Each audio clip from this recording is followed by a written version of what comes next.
씨가 정말 많은 무대에 서봤지만 이런 무대는 처음일 거예요. 그렇죠. 키 씨, 네. 뭐 하세요? 네? 나가세요. 다녀오겠습니다. 파이팅! 우리 키! 형이 한번 안아줄게. 걱정하지 마, 기범아. 기받아, 기받아. 파이팅, 파이팅. 안아줘, 기받아. 파이팅, 파이팅. 다 같이 안아줘야 돼. 기받아. 아이고, 네. 근데 저는 걱정 중에 하나가 샤이니의 키잖아요. 그래서 스타를 바라보듯이 혹시 기다리고 계시는 게 아닐까가 좀 걱정돼요. 그래서 키 씨가 오히려 지금 더 당황하실 수도 있거든요.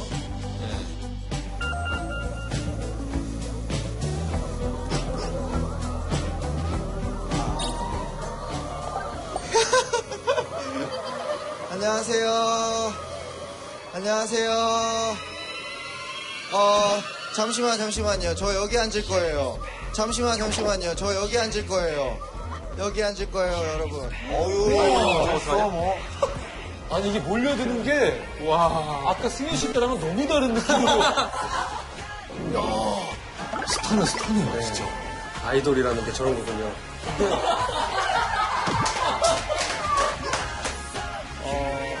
네, 그럼 다시 인사드리겠습니다. 요즘에 혼술남녀라는 드라마로 인사드리고 있고 샤이니 새 앨범으로 컴백한 샤이니 키입니다. 반갑습니다.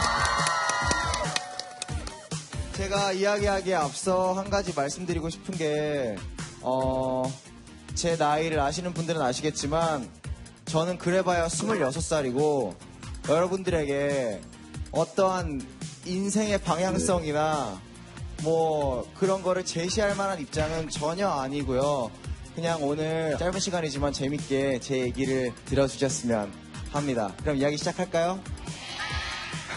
반응이 되게 좋네. 그래요. 제가 어떤 인터뷰를 하다가 어떤 기자분이 그런 말씀을 해주셨어요. 저 혹은 저희 팀이 백조 같다는 이야기를 해주셨어요. 근데 그게 무슨 말입니까? 라고 했더니 아주 아름다운 호수에서 선천적으로 가지고 태어난 걸로 우아하게 헤엄치고 있는 그런 새 같다는 말씀을 해주셨어요. 선천적인 거 집에 가서 생각을 해봤어요. 너 노래 타고났다는 얘기 들어본 적 있어? 아니. 춤은? 아니. 얼굴은? 그건 더더욱 아닌 것 같아. 키는? 그것도 아니야. 말은? 그것도 아닌 것 같아. 어떻게 연예인이 됐는지도 너무 신기해요, 나는. 진짜로. 그러면 백조라고 비교를 했으니까 다른 새 중에 나와 적합한 새가 뭐가 있을까? 라고 생각하던 중에 정말 다른 이유 아무것도 없어요. 다른 이유 아무것도 없고 전 이 새를 싫어하지도 좋아하지도 않습니다. 닭 같다는 생각이 좀 들었어요. 나 스스로 제가 이 일을 어떻게 시작하게 됐는지부터 이야기를 풀어볼게요. 어렸을 때부터 이 일이 너무 하고 싶었고 때 늦기 전에 우리 부모님을 설득해야겠다는 마음이 강했어요.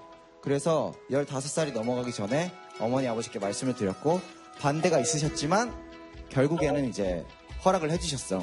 그리고 그때 당시만 해도 전화 오디션, 편지 오디션, 메일 오디션, 그리고 직접 가서 보는 거. 뭐 전화 오디션은 전화기로 노래하는 건데 노래 잘하면 나중에 오디션 보러 오라고 연락이 와요.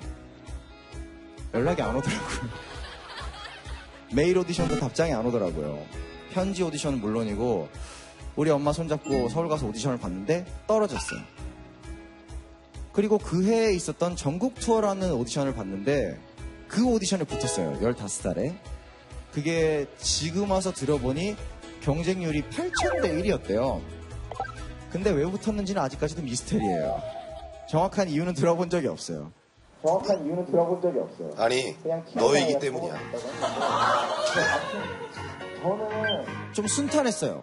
그리고 15살에 연습생으로 들어가서 18살에 데뷔했어요. 3년 만에 꿈을 이룬 거죠. 우리 선배들 동경하다가. 그때까지만 해도 저는 제가 백조인 줄 알았어요.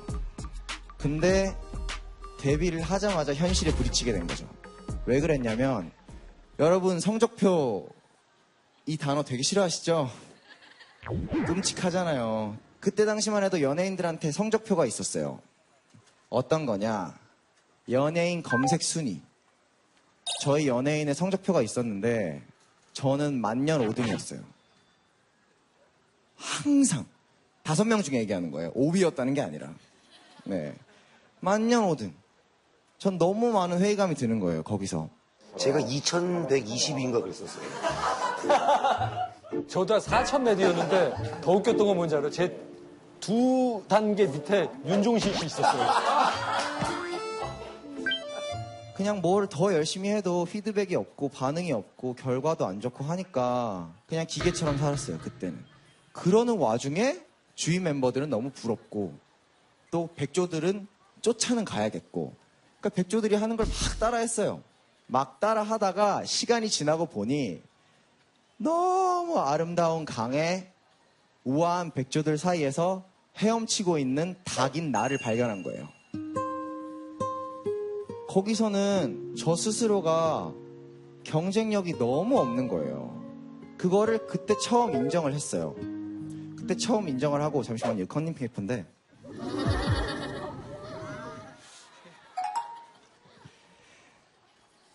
참 그 2년이란 시간을 그냥 보내고 나서 닭인 나로서도 가치를 증명하고 싶었어요. 많은 사람들한테.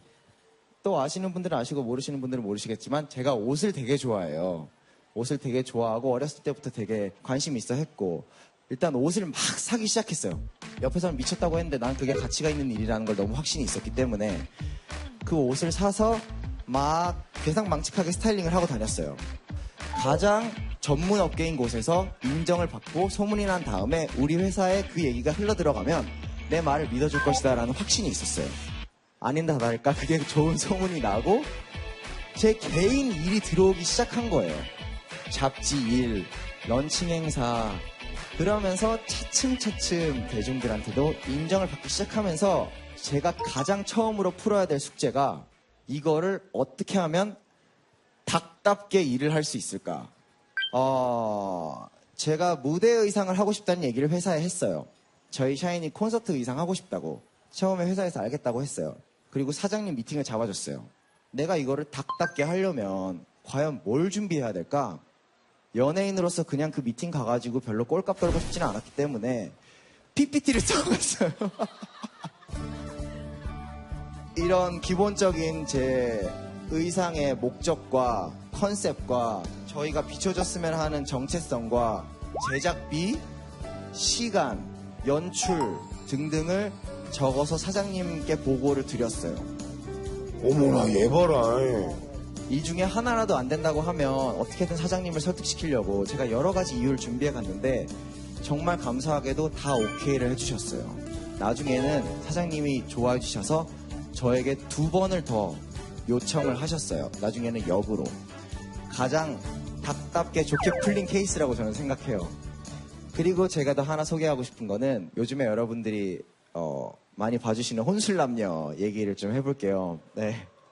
섭외가 들어오고 대본이 왔을 때 지금 제가 연기하고 있는 기범이란 캐릭터의 모습이 너무 명료하게 상상이 됐어요. 한 부를 읽자마자 사투리를 쓰고 머리 이렇게 딱 바가지로 자르고 추리닝 수십 번씩 갖고 있는 지방 출신 금수저 캐릭터가 제 머릿속에 스쳐 지나갔어요.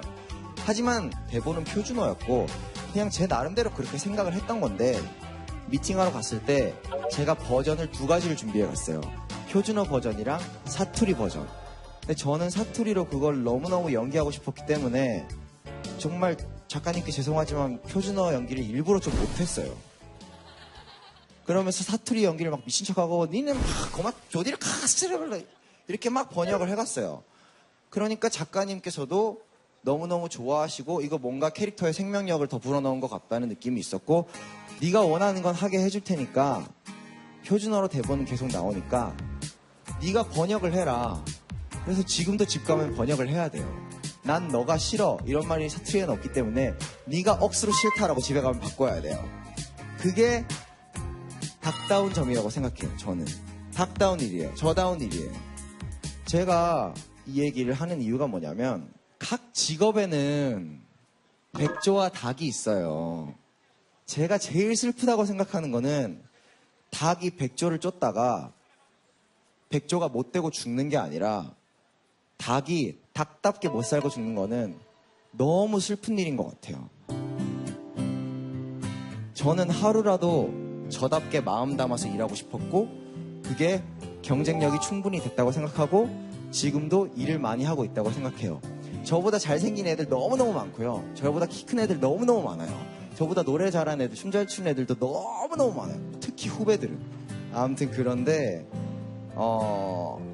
제가 저답게 사는 게 저는 나름대로 경쟁력이라고 생각을 했어요. 그래서 닭 그라운드를 나름대로는 만들어냈다고 생각을 해요. 제가 이렇게 산다고 해서 여러분들께 이렇게 사세요라고 강요하는 거는 말도 안 되는 일이고 그냥 제 이야기를 좀 들려드리고 싶었고 여러분들이 일상생활을 사시다가 지쳤을 때 제가 이렇게 항상 여러분들께 좋은 모습을 보여드리려고 열심히 살고 있고 또 어느 한 구석에서는 이런 생각을 갖고 있는 연예인이 있구나만 생각해 주셔도 저는 너무너무 감사할 것 같아요. 전 앞으로도 이렇게 닭답게 제 연예인 생활을 이어갈 거고요. 여러분들께서 많은 도움을 주시면 제가 열심히 할 수 있을 것 같습니다. 감사합니다.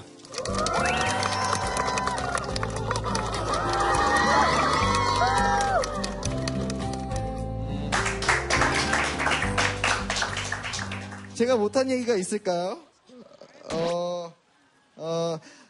이 얘기하고 싶다. 저 눈썹 여기 보이시죠? 이거 저 일부러 한 거 아니에요. 저 이거 상처예요. 상처인데 제가 어렸을 때는 이거 막 메꿨었어요. 근데 어떻게 해도 진짜 눈썹처럼 보이질 않았어요. 근데 제가 닭그라운드에서 닭처럼 살자고 마음을 바꾼 뒤에 이걸 안 메꾸기 시작했어요. 이렇게 빈칸이 있어도 괜찮지 않을까요? 빈칸이 있어도 괜찮지 않을까요? 채우지 않아도 괜찮은 것 같아요. 꼭 모든 걸 채우지 않아도 괜찮은 것 같아요. 꼭 모든 게 갖춰지지 않아도 저 스스로 묵묵히 이 자리를 지키면 되게 괜찮은 것 같아요. 이게 제 인생의 지도고 제 인생의 시그니처예요. 그냥 그렇게 생각을 하니까 편하더라고요. 제 얘기는 끝난 것 같고 여러분들한테 질문 한번 받아볼게요. 혹시 질문 있으신 분 손 들어주시면 감사하겠습니다. 아까 좀 더 네. 말씀해 주셨을 때 네. 가치 있는 일들을 굉장히 중요시하는 것 네. 같더라고요. 개인적으로 가치를 좀 다른 쪽으로 찾고 이렇게 하고 있는 건 없는지. 저는 지금 일을 많이 하는 이유가 정말 열심히 하니까 저다운 일이 많이 들어와서 앉아도 되겠다는 생각이 들어서 일을 들어오는 대로 다 하고 있는 거예요. 너무너무 재밌거든요. 그리고 직업의 본질이 저는 사람들을 기쁘게 해주고 위로해주고 또 슬플 때 달래주는 직업인지라 사람들이 그걸로 위안받으면 그건 저를 위한 일인 거예요. 저는 너무너무 행복을 느껴요. 그럴 때 닭답게 살 때 가장 좋은 건 있잖아요. 결과가 꼭 좋지 않아도 떳떳해요. 저다운 걸 많이 만들어냈기 때문에. 제가 자랑하는 것 같이 들릴 수도 있지만 이건 절대 자랑이 아니고요. 앞으로도 저를 써서 여러분들께 좋은 컨텐츠를 많이 보여드릴 예정이에요. 그게 저를 위한 거예요. 네, 감사합니다. 잘했다. 잘했다. 아유, 얼마나 힘든 얘긴데. 아, 근데 키 멋있다. 키 팬이야, 이제. 원래 태민 쪽이었는데. 바뀌었어, 진짜. 제 버스킹 대화가 마음에 드셨다면 1,000원씩 기부되는 모금함이 있는데 좋은 일에 쓰이는 거니까 저기다 기부를 해주시면 감사하겠습니다. 오늘 너무너무 감사합니다. 닭이 닭답게 못 살고 죽는 거는 너무 슬픈 일인 것 같아요. 저는 하루라도 저답게 마음 담아서 일하고 싶었고 그게 닭다운 일이에요. 저다운 일이에요.